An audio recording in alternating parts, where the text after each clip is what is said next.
بسم اللہ الرحمن الرحیم۔ السلام علیکم ورحمۃ اللہ وبرکاتہ۔ حضرت سلیمان علیہ السلام کو اللہ تعالیٰ نے یہ درجات دیے تھے کہ وہ چرند پرند اور جانوروں کی زبان بھی سمجھ جاتے تھے۔ ایک دن ایک شخص حضرت سلیمان علیہ السلام کے پاس آیا اور کہنے لگا کہ آپ مجھے بھی جانوروں کی زبان سکھا دیں۔ حضرت سلیمان نے فرمایا کہ تم جو جانوروں کی زبان نہیں سمجھ پاتے، اس میں بھی رب العزت نے تمام لوگوں کی بہتری رکھی ہے، مگر وہ نہ مانا اور باضد رہا کہ آپ مجھے سکھا دیں۔ حضرت سلیمان نے اس کو سکھا دیا۔ اس آدمی کے پاس ایک گائے، گھوڑا، کتا اور بلی تھے۔ ایک دوپہر وہ کھانا کھانے کے لیے چارپائی پر بیٹھا اور کھانا کھانے لگا۔ کھانا کھاتے ہوئے اس نے روٹی کا ایک ٹکڑا صحن میں پھینکا۔ کتا اور بلی دونوں ایک ساتھ اس ٹکڑے پر جپٹے۔ وہ ٹکڑا بلی نے اٹھا لیا۔ یہ اس آدمی نے اس لیے کیا تھا تاکہ وہ دونوں کی باتیں سن سکے۔ کتا بولا بلی سے، یہ ٹکڑا مجھے دے دو، یہ میرا ہے۔ بلی بولی پریشان کیوں ہوتے ہو؟ کل جب مالک کا گھوڑا مرے گا تو تم اسے کھا لینا۔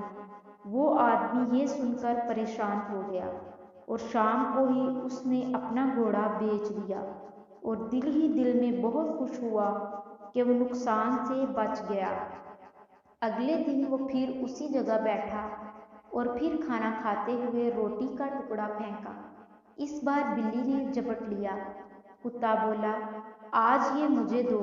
بلی بولی آج مالک کی گائے مرے گی تو تم خوب پیٹ بھر کر کھانا۔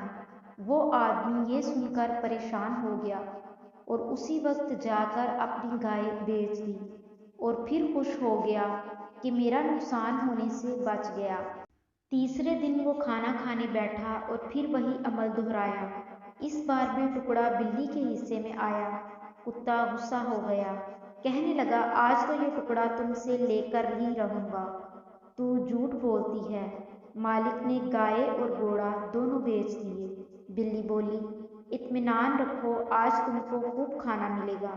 کتا بولا اچھا، وہ کیسے؟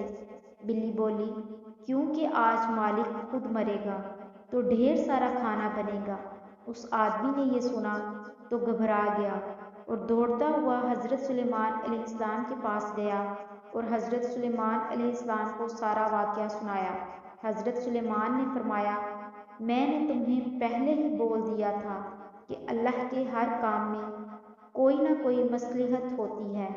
ان جانوروں کا مرنا تمہاری جان کا صدقہ تھا جو کہ تم نے اپنی بے وقوفی سے گنوا دیا، اب کچھ نہیں ہو سکتا۔ اسی شام اس آدمی کی موت ہو گئی۔ ہمارے ہونے والے نقصان میں اکثر ہمارا ہی فائدہ ہوتا ہے۔